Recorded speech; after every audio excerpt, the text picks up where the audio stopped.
Invest Africa, proudly brought to you by KPMG. Now, new discoveries of oil and gas in East Africa promise to be a major economic boost for the region. According to British explorer Tullow Oil, Tanzania may have 40 billion cubic meters of gas. That is expected to double by 2015. Uganda has an estimated 3.5 billion barrels of oil, while Kenya's deposits may be up to 10 billion barrels. Philani and Nyalunga compiled us this report. Africa is home to 7 of the top 10 fastest growing economies in the world, many of whom are reliant on the resource boom. Recent discoveries of oil and gas in countries like Mozambique, Tanzania, Kenya, Uganda and Ghana are also major drivers of economic activity in the eastern seaboard, according to tax and advisory firm KPMG. The East African region has been ranked as the world's least developed region. With the oil and gas discoveries in the region, it will provide a major stimulus to the local economies. According to KPMG, Africa's oil and gas sector has grown significantly in recent years, bringing together local expertise, resources with first-hand industry experience. But this is not the case in East Africa, where recent discoveries came as a surprise to the region. East Africa is now playing catch-up and trying to fast-track the training of oil and gas engineers. Exploration is one stage. Production and marketing are another stage. So what happens is that once it's confirmed that indeed the find is commercially viable and also the extent of the reserves, then what kicks in next is the development of the infrastructure in terms of the pipelines, in terms of the refinery, in terms of the distribution depots, in terms of transportation. So it's not correct to say that the infrastructure exists for this particular find, but it is indeed correct to say that there has been so far developments towards a find, an imminent find. As you know, there's a LAPSET project that is going on with a refinery in Lamu. There's also an existing refinery in Kenya, which will probably need to be upgraded once the physical properties of the find are established. Also, as you know, in Uganda, there's now an intent that has been confirmed to build a refinery. And there has been the pipeline expansion intention by the East African communities to Uganda. It's a question of just how quickly this infrastructure can be put in, and also the harmonization of this infrastructure, because as you know, it's very expensive for each of the countries to put up individual pieces of infrastructure. So it's about time for the governments, the East African community governments, to discuss in earnest how best to harmonize the infrastructure so that we can benefit from the economies of scale. It's always much cheaper when the infrastructure is harmonized. Low levels of development are reflected in the region's inadequate and poorly maintained infrastructure. However, that has not stopped industry experts in believing that East Africa is the next oil hotspot.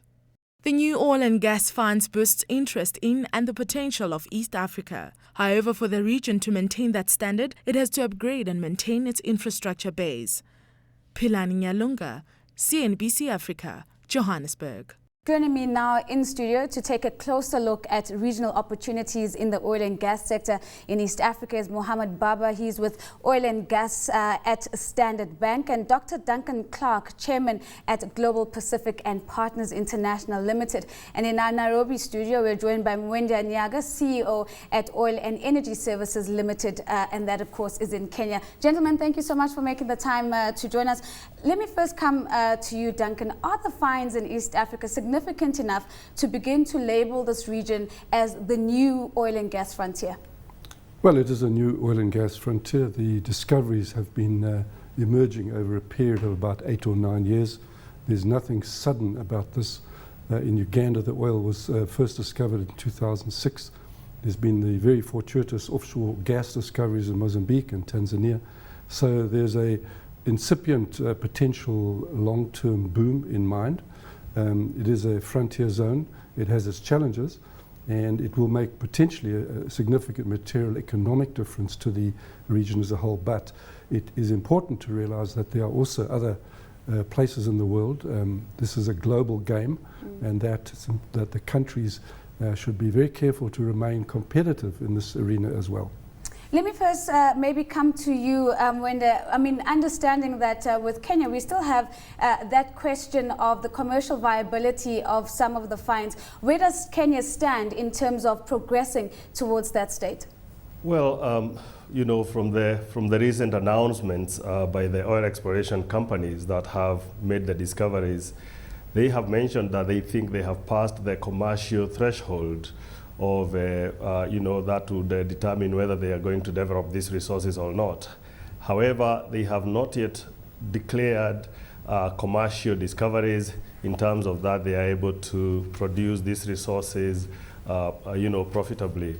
So we wait for the appraisal work that they are doing now to proceed until they're able to confirm probably how much reserves they may have be able to declare, and they are also able to evaluate how much infrastructure needs to be constructed and how much is likely to cost. Then at that point they will declare whether it's commercially viable or not. But having said that, all the announcements that have come in the last few months have been very, very encouraging in that, you know, there has been discovery after another. At this point, 4 discoveries now, and there are still more exploration wells drilling. Let's come to you, Mohammed. How have investors responded to these new discoveries and the positive sentiment that is underpinning the region? I think investors have responded positively. It's important also to note sort of investors at various stages of the exploration chain. So initially, it's sort of the companies that are exploring, they would invest their capital into these projects and then look to sell some of those off. That's happened in Mozambique. Once those are proven and there are projects that come on the downstream side, there are investors that are interested in those as well. Earlier today, I was at the African Economic Integration Conference where the AFDB and other big players looking at regional integration were present. And there was a big focus on the East African community and why it's possibly the shining light in terms of regional integration. Coming to you, Duncan, to what extent do you think leveraging off some of the positives that have already been achieved in the regional integration space is going to be important to ensure that the region can really benefit from these finds? Well, I think actually the track record on economic integration in Africa leaves a lot to be desired, and not only are there shortcomings in East Africa, because there, whilst they've accommodated effectively the political side of it, the economic arrangements at the ground level are not really fluid enough. You know, there are issues, for instance, for Kenyans who are entering the oil industry, say, to operate in Uganda, where the country there is intent on applying local content requirements.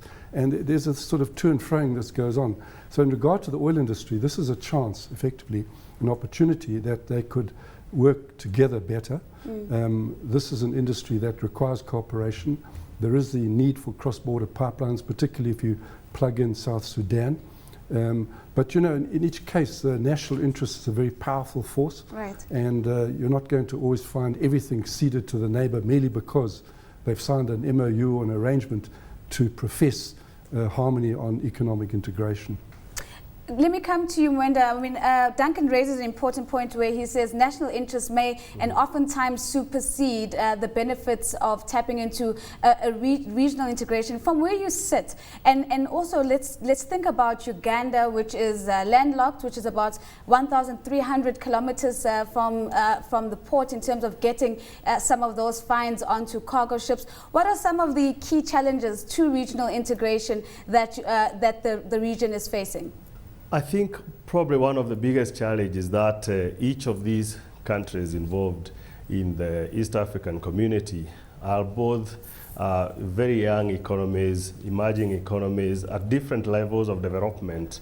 And each of them is probably looking for what to focus on to develop their economies right now. There is, you know, tellingly some kind of competition at some point between the economies. And so when it comes to discussions of economic integration, then you start having challenges of countries which feel that because this country is better developed in the region, it may end up taking all the benefits and the others are losing. However, having said that, I think the fact that there's already a regional body which is working and holding very, very regular discussions on energy matters and infrastructure, these oil discoveries and gas discoveries present a very, very significant opportunity for cooperation in the development of infrastructure. And I think at some point, really this is not even an option. As you have just mentioned, Uganda is landlocked, South Sudan is also landlocked and having challenges with its neighbor in the north. And so they need to find alternatives for crude oil export. And Kenya and Tanzania provide some of those opportunities, not to mention the other countries like Ethiopia and Djibouti. So I think what should be focused on by these countries as a matter of priority is a cooperation in infrastructure development, as this will bring very, very quick benefits to all the countries involved. Mohammed, would you agree that the priority should be infrastructure development when you also think of the fact that there's a regulatory environments that need to be harmonized? There are taxation systems that are possibly very different. Where do governments start with this? I think the first bit is sort of just once you have your resource in place, it's to figure out where the government's getting its revenue from. So be it from tax, be it from royalties, be it from their returns on the investments that they're making. You can't it's sort of a chicken and egg situation as well, because infrastructure is expensive. And in most cases, infrastructure investments will come from taxes and oil revenues. You need the oil to get the infrastructure, but you also need the infrastructure to get the oil to sort of the ports, as you say. It sounds as if a lot of what happens needs to be underpinned by very strong public-private partnerships. Duncan, perhaps give us an insight about the feasibility of production sharing mechanisms. Are they working in Africa? Is this the way to go for governments as they seek to partner with private sector? Well, partnership is always a sort of generic component of the worldwide upstream industry. And PSC contracts imply an arrangement between the state and the company in effect. And those have been in place right across the world for decades and decades quite effectively. It's all a question of the rates, the cost recovery clauses, the taxation, and the implication for state take. That's the share in total of revenues right across the life cycle that will then attribute to the government on the one side as opposed to the company and the investor on the other. So the important thing is not to allow too early on for these countries, because they're all at the very early stages and they have frontier positions in that they've got other acreage and opportunities on and offshore, to make this a sort of resource nationalism lunge. Raise taxes, impose retrospective capital gains taxes, introduce capital gains taxes on farm outs or on transactions, which are starting to happen. And the effect of that will be to slow up or freeze the primary acreage market or secondary transactions market. Now, I would follow Mwendia's point quite happily on the idea too that there is room for cooperation, and infrastructure is probably the place to start because that can be seen as a public good in effect, but they should allow opportunity for investment to come in. These countries do not have surplus capital funds to place into these types of things typically, so they must seek private investment. That will help open the sluice gates, get it moving quicker, and avoid the sort of discrete charms of resource nationalism, as it were, as a short-term grab for revenue, and keep the eye on the competitivity in the long term. I can give you plenty of examples around the world where countries have gone the short-term route and have ended up in tragedy, and not just in Africa, in Asia and Latin America as well. Before we go to break, I just want to quickly touch on a point with you, Mwenda, and this is about local players, whether we're seeing them also coming to the fore. And of course, when we come back from the break, I think there's a lot of salient points that Duncan has raised in that response. But let's look at local players. Are we seeing them also have a space within these new finds?